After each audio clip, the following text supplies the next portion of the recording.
기도하고 말씀 나누도록 하겠습니다. 하나님, 우리가 부른 찬양의 고백대로 세상을 따라가는 것이 아니라, 환경을 따라가는 것이 아니라 우리는 예수만 따라가는 십자가 군사임을 날마다 확신하게 하여 주옵소서. 주의 언약을 붙잡고 따라갈 때 내 힘으로, 내 능력으로 싸우는 것이 아니라 주의 은혜로, 주의 말씀이 나의 힘이 되어 싸우게 됨을 믿습니다. 주의 언약에 대한 절대 확신 속에 주님이 주시는 말씀 그대로 붙잡고 그대로 따라가는 말씀의 증인되게 하여 주옵소서.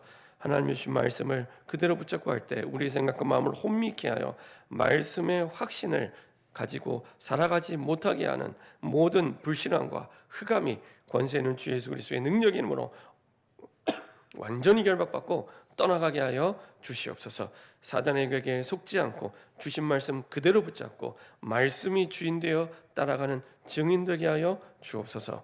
감사드리며 주 예수 그리스도의 이름으로 기도합니다. 아멘. 우리 좌우에 계신 분과 인사하겠습니다. 예수님은 그리스도십니다. 우리 한번 더 인사드리겠습니다. 그리스도께서 모든 문제를 완전히 끝내셨습니다. 우리 한 번 더 인사드리겠습니다. 내가 내게 지시할 땅으로 가라.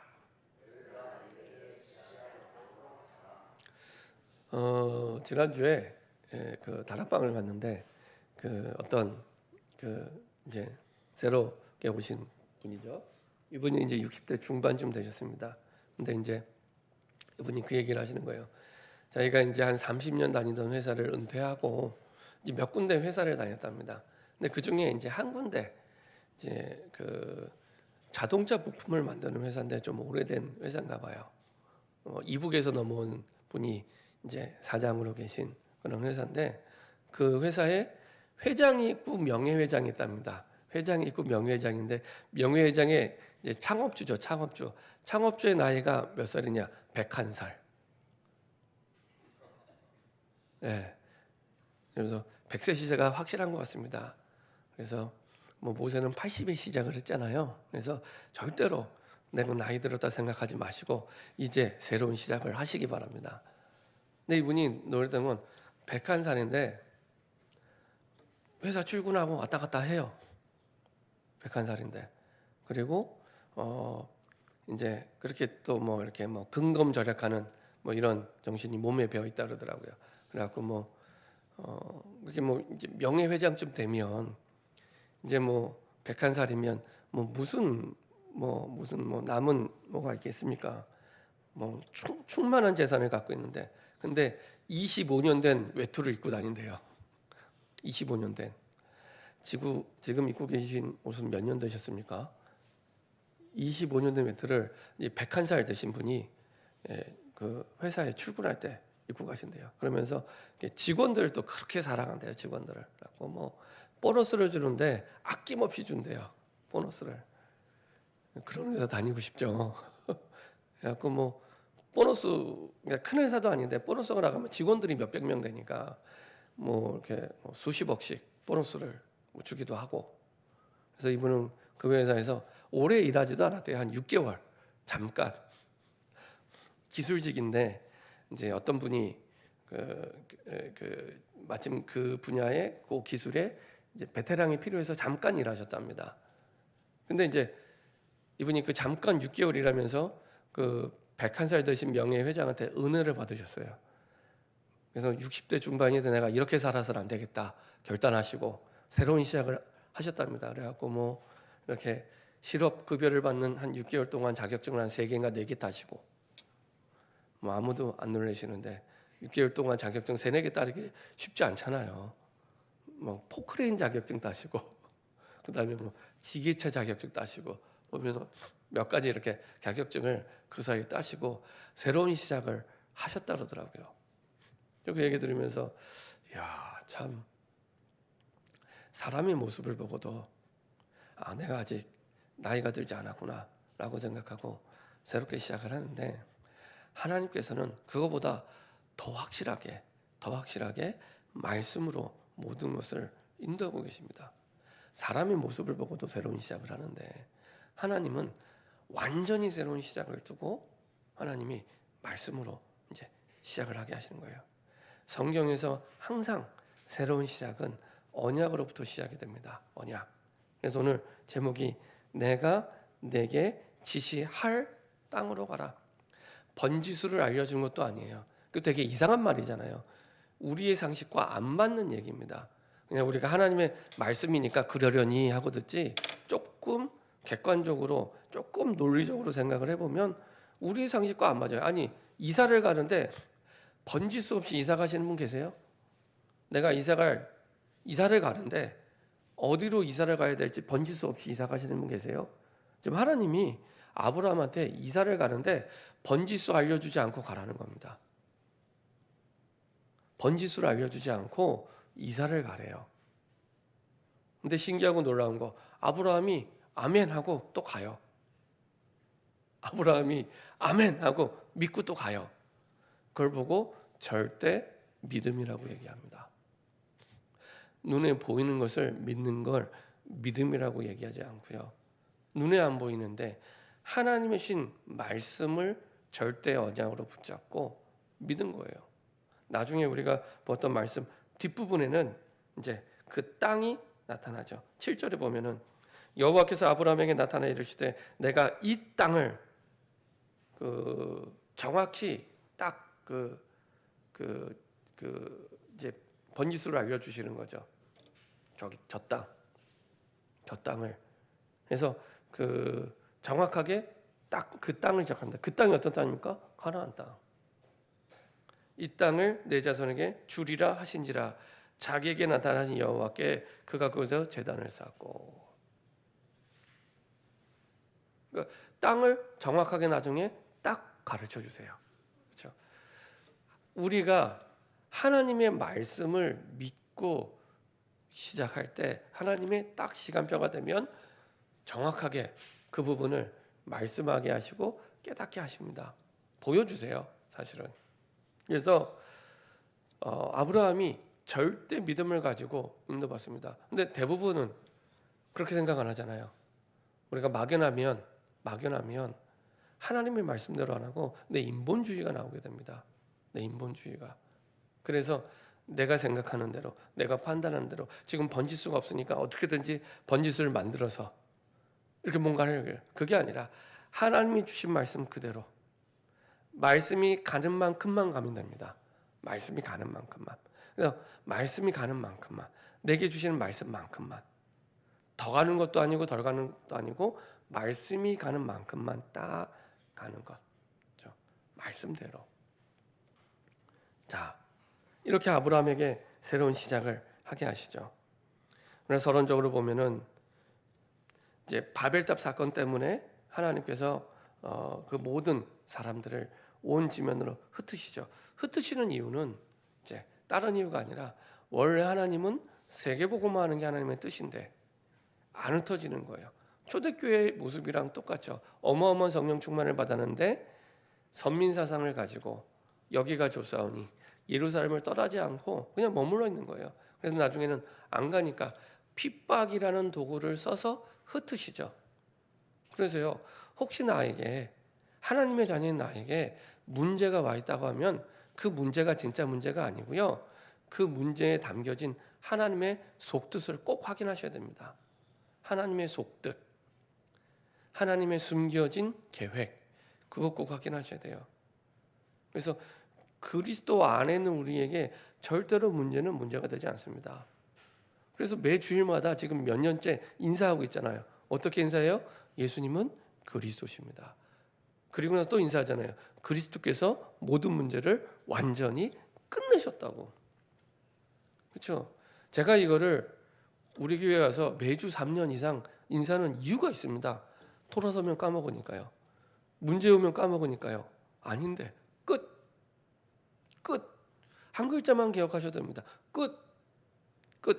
십자가에서 끝내셨거든요. 근데 현실만 부딪히면 안 끝난 것처럼 다시 인본주의로. 그래서 이런 명령을 받으면 내가 내게 지시할 땅으로 가라 그러면은 말씀을 안 믿어요. 에이, 하나님 상식이 안 맞아요. 이사를 가는데 번지수를 알려주셔야죠. 맞잖아요.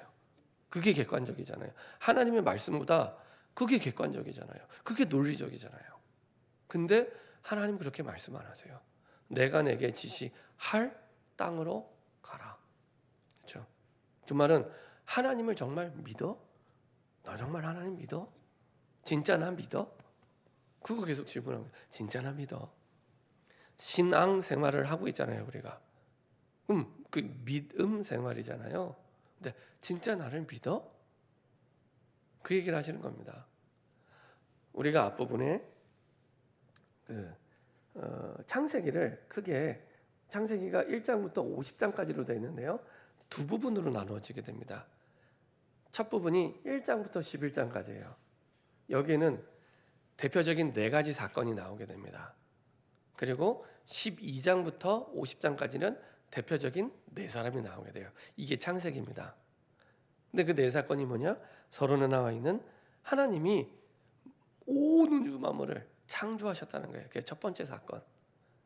두 번째 사건은 그런데 그 가운데 지은 하나님의 형상대로 지은 사람이 인간을 영원히 떠났다는 겁니다. 그게 에덴 동산 사건. 그리고 나서 다시 하나님이 회복하는 언약을 주셨음에도 불구하고 또 하나님을 떠나 죄악에 관영한 시대를 살아가게 돼서 홍수로 다시 한번 심판을 하게 됩니다. 그게 홍수 사건. 그리고 나서 노아를 통해 새로운 세계를 만드시고 인도하셨는데 이 사람들이 또 다시 하나님을 떠나 하나님을 향하여 죄를 짓기 시작합니다. 그게 바벨탑 사건. 그래서 창세기 1장부터 11장까지 네 가지 사건이 나오게 되죠. 여기에 사실은 가장 첫 번째가 하나님이 천지를 창조하셨다는 겁니다. 그렇죠? 내가 내게 지시할 땅으로 이 사실을 믿기 이전에 하나님이 온 우주 만물을 창조하셨다는 겁니다. 이거 믿어? 이거를 옛날 얘기처럼, 옛날 동화처럼 생각하는지, 진짜 내가 이것을 믿고 있는지, 우리가 믿는 하나님이 온 우주 만물을 지으신 창조주 하나님임을 진짜 믿어? 그렇죠? 특별히 하나님이 무엇으로 창조하셨어요? 말씀으로. 그렇죠? 그 말씀이라는 도구로 지금 내가 내게 지시할 땅으로 가라고 합니다. 말씀으로 창조하셨다는 것은 지난번에 말씀드린 대로 창조는 아무것도 없는 데서 얼마든지 완벽한 걸 만들어낼 수 있다는 걸 의미합니다. 말씀으로 그것을 창조하셨다는 건요. 그러면 지금 당장 내게 아무것도 보이지 않아도 하나님은 얼마든지 가장 좋은 땅으로 인도해 주실 것이라는 것을 당연히 깨닫게 되죠. 뭘 믿으면요? 하나님이 온 우주 만물을 말씀으로 창조하셨다는 걸 믿는다면, 그렇죠? 하나님이 온 우주 만물을 말씀으로 창조하셨다는 사실을 믿는다면, 그렇죠? 그리고 그 가운데 유일하게 하나님의 형상을 따라 인간을 만드시고요.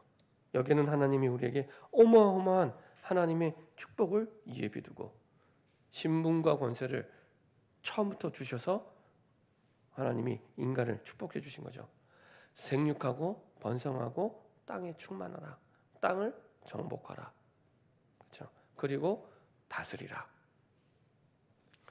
사명을 주시는데 사명만 주신 게 아니라 사명에 맞는 능력도 함께 주십니다. 우리가 2024년 청지기로 임명받았잖아요. 하나님은 사명만 주신 게 아니라 사명에 맞는 능력을 당연히 주십니다. 그걸 보고 복이라고 합니다. 복. 다 복 받고 싶죠. 성경이 말하는 복은 그냥 우리가 생각하는 복만 오는 게 아니라 항상 뭐가 따라가냐? 사명에 붙어서 갑니다. 꼭 기억하세요. 지난 주간에도 어떤 분이 새로운 사업을 두고 뭐 이런저런 얘기를 하더라고요. 제가 새로운 사업을 두고 기도해달라 부탁하시길래 그런 말씀을 드렸습니다. 새로운 사업을 두고 기도하는 게 문제가 아니라 하나님, 내가 교회와 현장을 위해 하나님이 내게 원하시는 사명이 무엇인지를 먼저 확인하시라고. 그것을 두고 하나님 내가 이유 있는 응답을 받아야겠습니다. 순서가 이렇게 돼야 됩니다. 항상 하나님이 주신 미션 두고 따라서 하나님이 복을 주세요. 그 미션을 두고. 그래서 이게 같이 세트로 움직이는 겁니다. 복만 따로 움직이는 게 아닙니다. 성경을 한번 자세히 보세요. 그래서 항상 하나님이 주신 사명 따라 그 사명을 이루기 위하여 나머지 영역과 지력과 체력과 경제력과 인력을 주시는 겁니다.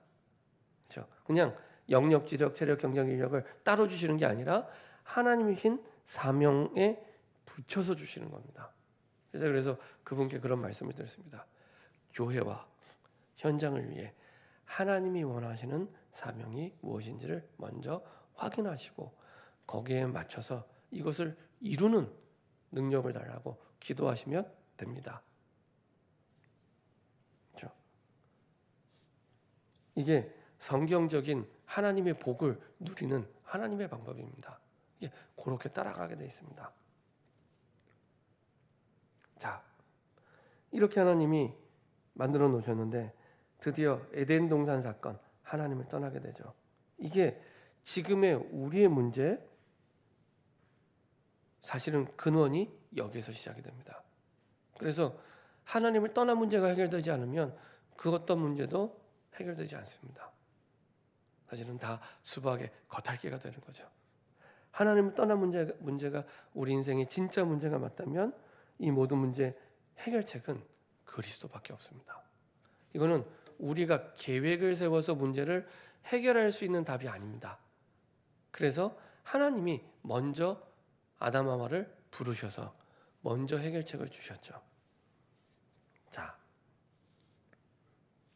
그래서 여자의 후손으로 오신 그리스도를 통해 인간이 빼앗겼던 것을 메시아 그리스도를 통해 다 회복시킨 겁니다.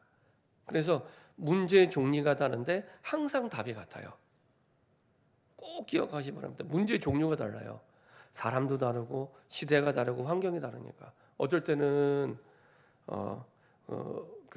하나님을 떠난 문제였던 그 아담 하와의 문제, 어쩔 때는 출애굽의 문제, 애굽의 노예된 문제, 그리고 어쩔 때는 포로된 문제, 어쩔 때는 로마의 속국된 문제. 근데 답이 다 같아요. 여자의 후손 되신 그리스도, 그렇죠? 피 언약, 그리스도의 언약을 다시 한번, 그래서 그 피로 말미암아 노예에서 빠져오게 되고요. 그리고 다시 이사야 7장 14절에 여자의 후손 오실 그리스도를, 또 임마누엘 되신 그리스도를 말씀하시면서 포로에서 다시 빠져나오도록, 그리고 예수님이 이 땅에 오셔서는 그 예수님을 그리스도로 고백하며 로마의 속국에서 빠져나오도록 방법이 같아요. 그렇죠? 그래서 항상 우리의 문제의 답은, 열쇠는 그리스도밖에 없습니다. 그리스도를 통해서 모든 답이, 그리스도를 통해서. 그래서 우리가 기도할 때 누구 이름으로 기도합니까? 혹시 내 이름으로 기도하는 사람 있나요? 내 이름으로. 아니면 옆집 사람 이름으로. 다 똑같잖아요. 예수 그리스도의 이름으로. 이유가 거기 있습니다. 다른 이름으로는 응답받을 길이 없다는 얘기입니다. 다른 이름으로는. 그냥 막연하게 무의식적으로 우리는 다 예수 그리스도의 이름으로 기도합니다 하지만 여기는 다른 길로는 우리가 응답받을 길이 없다. 내가 막 이 문제를 해결하기 위해서 계획을 세워서 해결하는 게 아니라, 그는 계획을 세우지 말라는 얘기가 아닙니다. 우선순위가 바뀌어야 돼요. 우선순위가. 그리스도를 통해서 하나님이 원하시는 계획이 무엇인지 먼저 확인하시고 그 속에서 내가 하나님의 계획을 인도받는 겁니다. 순서가. 그렇죠? 자, 그랬는데 또 네피림 시대가 됐죠. 사단의 권세에 붙잡힌 그 시대. 그래서 하나님의 방법, 답은 똑같습니다. 방주 되신 그리스도, 너를 위하여. 하나님을 위하여도 아닙니다. 너를 위하여. 그리고 네 가족을 위하여 방주를 만들라. 너를 위하여, 네 가족을 위하여. 그리고 온 세계를 위하여 방주를 만들라. 방주 되신 그리스도. 이 그리스도를 전달하는 말씀 운동. 이 그리스도를 전달하는 복음 운동. 이거를 네 현장에서 하라는 겁니다. 그렇죠? 그래서 우리가 지역마다 지역 다락방을 만들어 놓고 그거 하자는 겁니다. 그렇죠? 여기에 다 같이 원내스 하셔야 돼요. 그냥 한번 전도해보자, 한번 우리 구역 예배처럼 모여보자, 그 얘기가 아니라니까요. 우리 지역 전체를 살리는 유일한 답, 유일한 길, 그렇죠? 내 지역을 살리는 유일한 길, 유일한 답. 우리 민족 정치 보면서 막 욕하고, 이제 선거 얼마 안 남았는데 막 얘기하잖아요. 저도 화날 때가 한두 번이 아닙니다. 정치 보면서. 근데 그 답은 정치가 해결할 수 있는 게 아니라 그리스도가 답이라니까요. 이렇게 답이 내려져야 되는 겁니다. 그리스도가 답입니다. 돈이 없는데 돈이 생기는 게 답이 아니라 그리스도가 답이라니까요. 그걸 보고 그리스도로 답을 내렸다, 그리스도로 결론 내렸다라고 표현하는 겁니다. 근데 자녀 문제가 왔는데 자녀 문제가 문제가 아니라 그리스도가 답이라니까요. 그렇죠? 나랑 갈등하는 사람이 있는데 그 사람이 문제가 아니라 그 이전에 그리스도가 답이라니까요.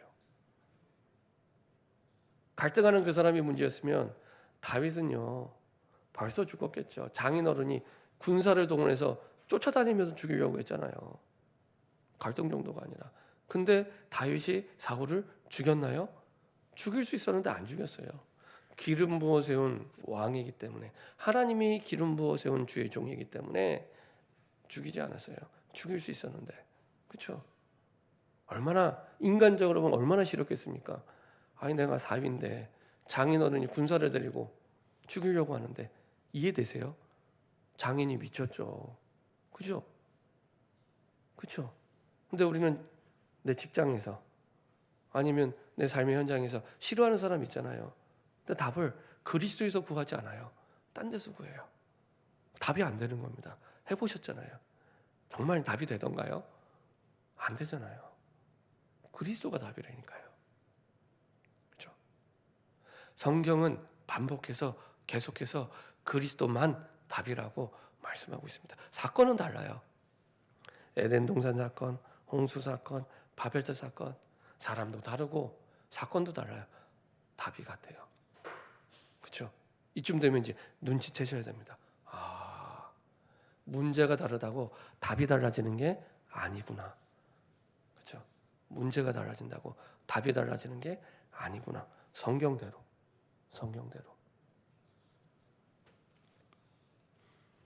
너를 위하여 방주를 만들라. 그렇죠? 너를 위하여, 네 가족을 위하여.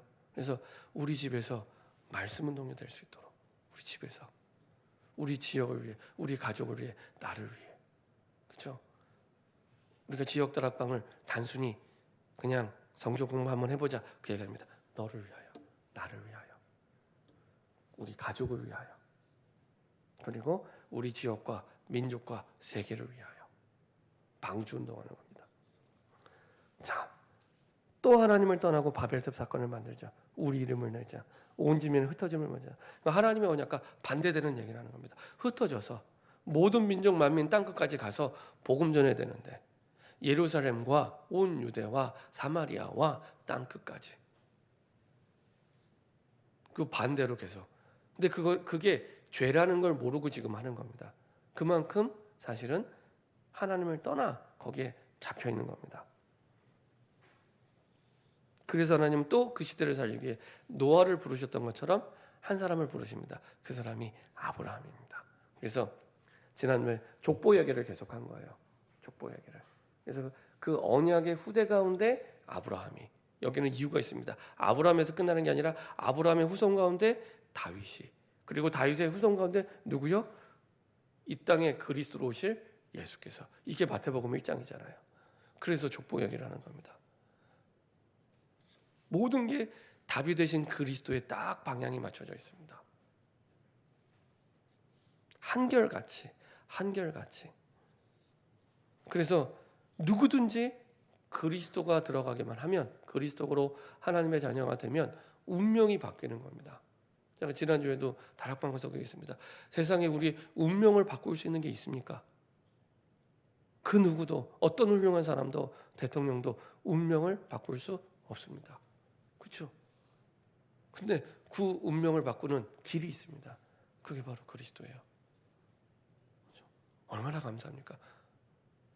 그 운명을 바꾸는 그 사람의 형편을 완전히 바꿀 수 있는, 그 사람의 인생을 완전히 바꿀 수 있는 유일한 길, 그리스도. 그런 은혜를 구원의 은혜라고 얘기합니다. 내가 구원받는 겁니다. 그런 은혜를 주신 이유는 세계복음화라고. 세계복음화도 그래서 은혜예요. 이게 우리 남은 사는 날 동안의 사명입니다. 이것 때문에 하나님은 모든 축복을 다 주시죠. 어떤 축복을 주십니까? 운명을 바꾸신 그리스도로 말미암아 은혜를 받았다는 것은 창세기 1장 27절 28절에 처음 주신 그 축복이 나에게 회복이 된 겁니다.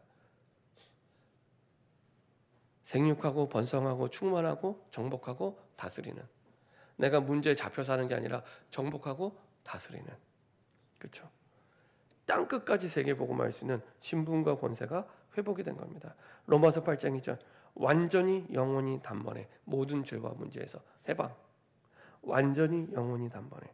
내가 구원받았다는 것은, 구원의 은혜를 받았다는 것은 고린도전서 16절 성령께서 내 안에 주인으로 함께 하시는, 영원히. 너희가 하나님의 성전인 것과 하나님의 성령이 너희 안에 계신 것을 알지 못하냐? 그러면 절대 망할 수 없는, 절대 실패할 수 없는 존재가 된 거예요. 나는 실패할 수준과 능력을 가진 사람인데 내 안에 계신 하나님은 그런 분이 아니잖아요. 그런 분이 내 안에 계신, 영원히 아예 성전 삼아 주셔서, 왕이 있는 곳이 왕궁인 것처럼 하나님 계신 성전인데 나를 성전 삼아 주셔서, 그렇죠? 망할 수 없다는 겁니다. 구원받았다는 거.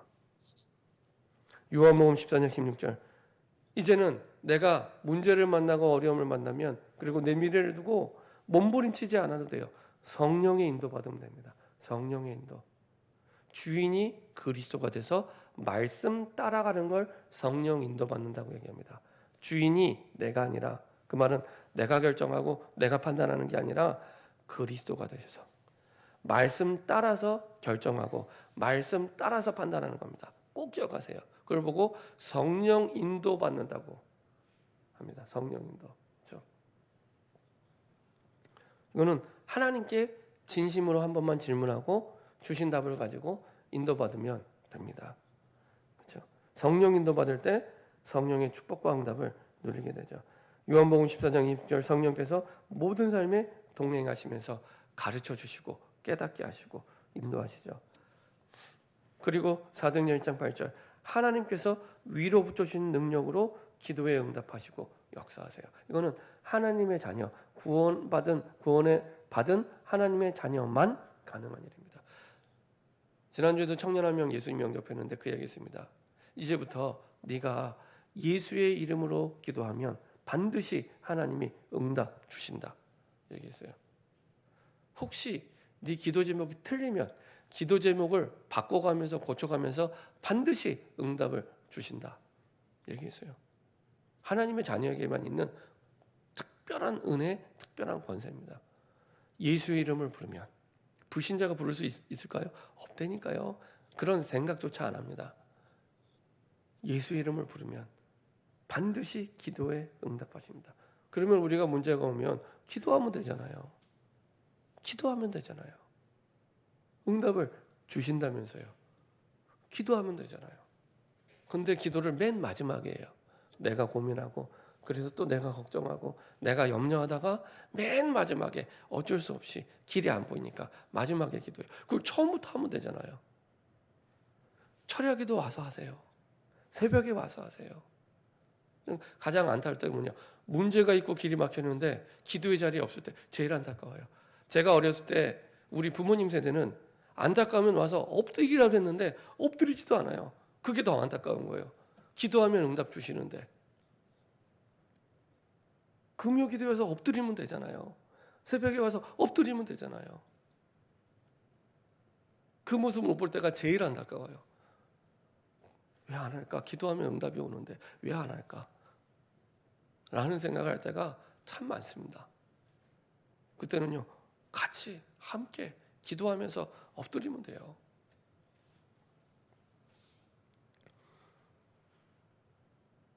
그래서 하나님의 언약으로부터 아브라함이 시작이 된 겁니다. 내가 내게 지시할 땅으로 가라. 명령입니다. 권유나 권면이 아닙니다. 명령입니다. 그렇죠? 그것도 얼토당토하는 명령이죠.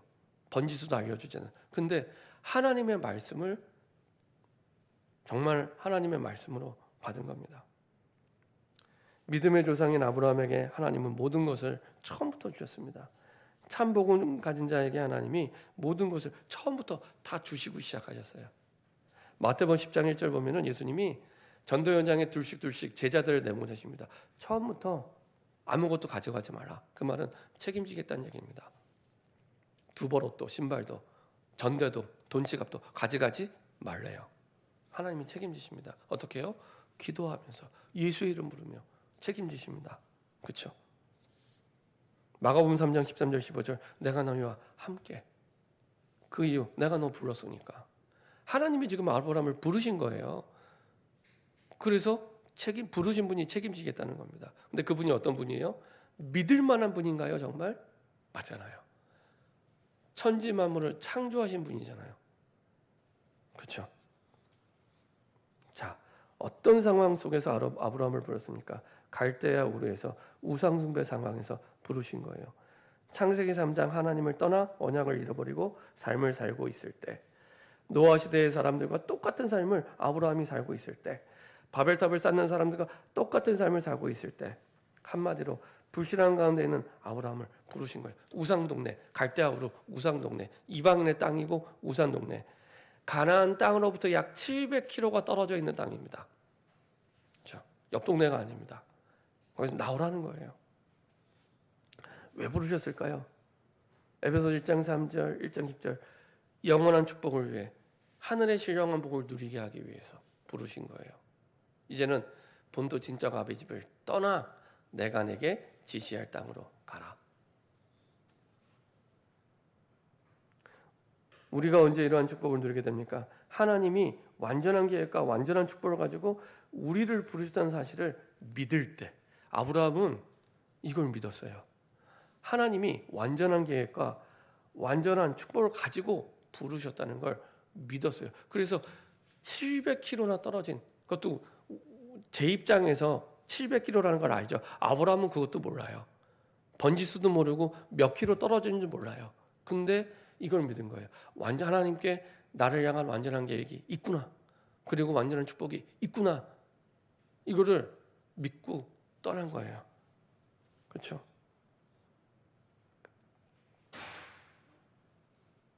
이 사실을 확신할 때 이 축복을 누리게 됩니다. 특별히 여기서 보면은 너는 너의 고향, 너의 친척, 너의 아버지 집 가장 익숙한 것, 그렇죠? 익숙한 것에서 이때 떠나게 되는 겁니다. 여러분들 안 바뀌는 습관이 있죠. 이때 떠나게 되는 겁니다. 하나님의 완벽한 계획과 축복이 예비돼 있구나라는 확신일 때 내가 안 되는 습관을 끊으려고 해서 없어지는 게 아니라 하나님의 완벽한 계획과 축복이 말씀을 통해서 있구나라는 확신이 왔을 때 그거를 끊고 떠나게 되는 겁니다. 그렇죠? 대부분은 그렇게 안 하잖아요. 내가 안 좋은 습관이나 안 좋은 일이 있을 때 막 이걸 없애고 끊으려고 노력을 하잖아요.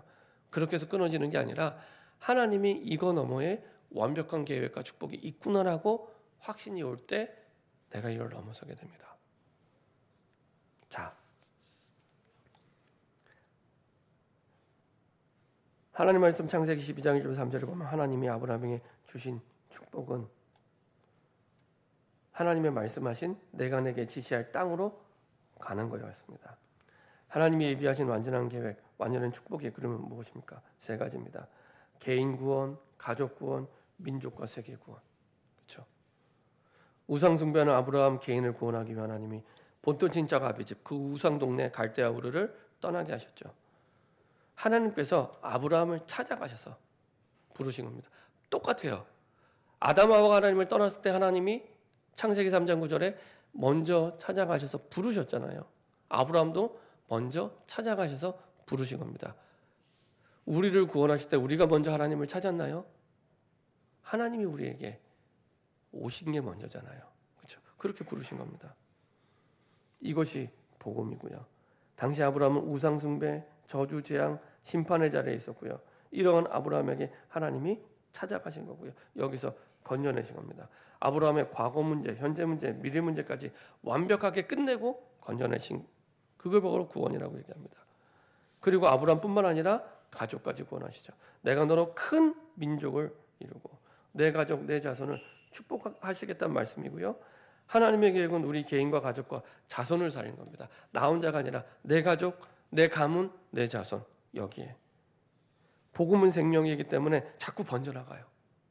생명이 살아나면서 번져나가요. 생명력이 있는 겁니다. 생명은 누구도 막을 수 없습니다. 그렇죠? 구원을 받았다는 것은 하나님이 나에게 생명을 심은 거고요. 그러므로 가족 구원을 위해 계속 기도하면 하나님이 그 열매를 당연히 반드시 주십니다. 사도행전 16장 31절 주 예수를 믿으라 그리하면 너와 내 집이 구원을 얻으리라. 이 답이 우리의 상식과 안 맞는 거 아시죠? 바울이 왜 이 얘기를 했습니까? 그 앞부분에 보면 이렇게 얘기합니다. 옥토가 흔들리면서 감옥에 죄수들이 나가는데 간수장이 깜짝 놀란 거예요. 간수가. 그때 바울에게 엎드려서 간수가 했던 질문이 내가 구원받으려면 어떻게 합니까? 내가 구원받으려면 어떻게 합니까? 질문이 이거였어요. 근데 바울의 답은 주 예수를 믿으라. 그리스도를 믿으라. 그러면 너와 내 집까지도 구원을 받는데요. 너와 내 집까지 구원만. 실제로 그 뒤에 보면은 이 간수가 바울의 발을 씻고 맞은 자리를 씻고 치유하고 도와주고 자기 가정으로 들어가서 복음을 전하게 합니다. 그래서 자기 가족이 다 구원을 받고요. 그 권속 이전 개역 성경에 보면은 권속까지 종들까지 다 구원을 받습니다. 말씀대로. 그렇죠? 여기에 하나님 계십니다. 내가 직장을 다닌다. 나 혼자 구원이 아니라 우리 직장에 있는 모든 사람 그 구원을 두고 나를 부르신 겁니다. 그리고 민족과 세계를 구원하기 위해 복의 근원. 그래서 너는 복이라고 얘기하죠. 내가 너로 큰 민족을 이루고 내게 복을 주어 내 이름을 창대하게 되니 너는 복이 될지라. 원래 원어 성경에 맞는 뜻은 복이에요. 네가 복이야, 네가 복. 이 얘기입니다. 네가 복이야. 네가 네 직장에 네가 복이야. 네 가정에 네가 복이야. 어제도 청년이 복음 듣고 예수님 영접하는데 아무도 안 믿는데요. 가문에. 네가 네 가정의 복이다. 좀 더 이해되기 쉽게 얘기하면 네가 복의 근원이야. 너 때문에 네 가정이 복받을 거야. 그렇죠? 그리스도 복음을 가진 여러분 때문에 여러분 직장이 복을 받게 돼 있다니까요. 지위, 고하 상관없이. 그렇죠? 여기에 대한 확신을 가지고 인도받으시면 됩니다. 개인 구원, 가족 구원, 민족과 세계 구원을 두고 아브라함을 부르신 것처럼 아브라함 이름 대신 내 이름을 여기에 넣으시면 돼요. 나를 부르셨구나. 아브라함의 이름 대신 내 이름을 넣으면 딱 맞습니다. 이렇게 나를 부르셨구나. 그리고 창세기 12장 7절부터 9절 아까 말씀드렸죠. 여호와께서 아브라함에게 나타나 이르실 때 내가 이 땅을 내 자손에게 주리라. 이제 700km를 넘어서 가나안 땅에 온 거예요. 그 땅을 바라보면서 이 땅이 내가 말한 땅이라고 얘기하시는 겁니다. 그렇죠? 자기에게 나타나신 여호와께 그가 그곳에서 제단을 쌓고 제단을 쌓다는 얘기는 예배드렸다는 얘기입니다. 여기는 두 가지 의미가 있습니다. 여기서 제단을 쌓았다는 얘기는요. 아브라함이 이걸 진짜 믿었다는 얘기예요. 이 가나안 땅을 나와 내 후손에게 주신 땅이구나라는 걸 믿었다는 얘기입니다. 그리고 거기에 감사했다는 얘기입니다. 이 두 가지 의미가 나타나 있습니다. 자, 저를 보세요. 이 창세기를 쓴 사람이 누구죠? 창세기를 아브라함이 썼나요? 누가 썼죠? 잘 모르시나요? 모세가 썼죠. 왜 썼죠? 이 책을 읽는 독자가 누구죠? 독자가 누구죠? 이 책을 누가 읽을까요? 모세가 지금 출애굽에서 가나안 땅으로 막 가고 있잖아요. 가고 있는데 모세오경을 썼어요. 특히 창세기를 썼어요. 썼는데 누구에게 읽혀주려고 이걸 썼을까요? 광야에서 태어난 가나안 땅에 들어가 살 후대를 위해서 쓴 겁니다. 그래서 아브라함 얘기를 하는 겁니다. 저 가나안 땅은 아브라함 때부터 우리에게 약속하신 땅이야. 땅 문서가 있어서 들어가는 거 아니잖아요. 그 땅에 땅 문서 가지고 있는 사람이 따로 살고 있어요. 근데 저 땅은 그들의 땅이 아니고 이 땅을 만드신, 천지를 창조하신 하나님이 주인인데, 하나님이, 주인 되신 하나님이 우리에게 주신 땅이야. 그래서 지금의 이스라엘이 그 땅에 가서 사는 겁니다. 거기에 근거해서. 그래서 1948년도에 이스라엘이 그 땅에다가, 이거 팔레스타인 네 땅 아니야, 그 우리 땅이야. 근거, 하나님이 아브라함에게 약속하셨어. 그게 누군데? 하나님이 천지를 창조하셨고 온 우주 만물의 주인이야. 근데 그 하나님이 저 땅 우리 땅이래 라고 한 거에 근거해서 거기 간 거예요. 그 이야기를 이 가나안 땅에 들어갈 광야에서 태어난 후대들은 모르잖아요. 아브라함이 누군지, 저 땅에 왜 가야 되는지. 그래서 창세기를 써서 아브라함 얘기를 하면서 들려준 거예요. 그렇죠? 이거는 우리에게도 들려주는 얘기가 되고요, 우리의 후대에게도 똑같이 전달하라는 얘기입니다.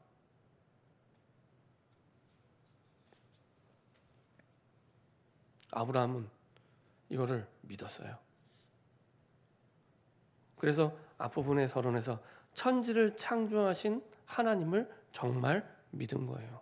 믿지 않았으면은 현실에서는 말도 안 되는 얘기잖아요. 아이, 집주인이 땅 문서 가지고 살고 있는데, 아니야, 하나님이 저 땅 내게 주셨고 하나님이 온 우주 만물의 창조자야. 이렇게 황당한 얘기가 어디 있습니까? 그죠? 아닌가요? 팔레스타인 입장에서 보면 하나님을 모르는데 이것처럼 황당한 얘기가 없는 거예요. 복음을 알기 전까지는. 그래서 지금 싸우고 있는 겁니다. 그래서 지금 싸우고 있는 거예요. 팔레스타인 입장에서는 이해가 안 돼요. 이스라엘 사람의 생각이. 복음을 알기까지. 결론입니다. 하나님이 주신 복의 시작, 언약이 있습니다. 그렇죠? 언약은 두 가지로 항상 이루어집니다. 성경에 있는 모든 언약은 약속과 명령, 권유관입니다. 한번 해보고 형편에 맞으면 하고 안 맞으면 하지 마, 이게 아닙니다. 능력이 되면 하고 능력이 안 되면 하지 마, 그거 아닙니다. 언약에는 약속, 내가 이렇게 할 거야. 온 우주 만물을 창조한 내가, 하나님인 내가 이렇게 할 거야. 그러니까 이렇게 해. 이게 언약입니다. 그렇죠? 이게 언약이에요. 근데 이거는 절대 언약이기 때문에 누구도 막을 수 없어요. 그래서 우리에게 하나님이 요구하시는 건 절대 믿음입니다. 절대 믿음.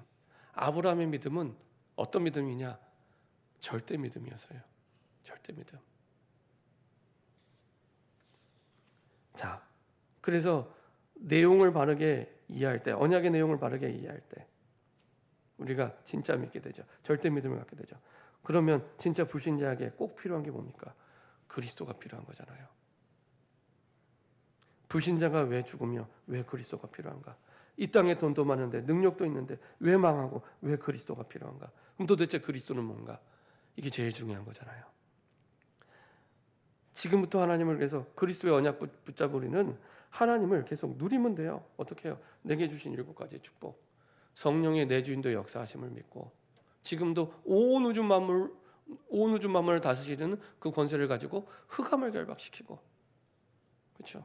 천군 천사를 동원하사 모든 응답의 문들을 여시고 말씀을 성취하시고, 세상의 배경이 아닌 하늘 배경으로 살아가게 하시고, 세계복음화의 축복 속에 우리를 부르시는 7가지의 축복, 393 기도, 성삼위 하나님의 충만함과 보좌에 따라오는 보좌의 축복과 과거 현재 미래의 증인으로, 살리는 증인으로 부르신 393의 축복, 그 기도가 7망대, 그것과 함께 새 뜰의 축복을 누리는 이방인의 뜰, 기도의 뜰, 아이들의 뜰, 237개 나라와 치유와 우리 우대를 서밋으로 세우는 7망대의 기도, 하나님과 함께하는 저녁 시간, 묵상의 망대를 통해서 이 축복을 누리는 사모늘이 시작될 수 있도록 오늘의 전도를 두고 오늘의 말씀을 받고 기도할 때 개인 구원, 가족 구원, 민족과 세계 구원으로 하나님 우리의 모든 인생의 여정을 인도하고 계시는데,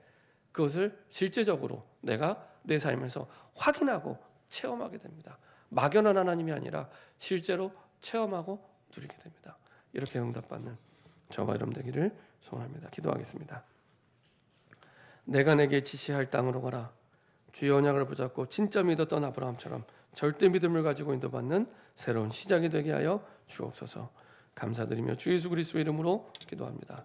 아멘.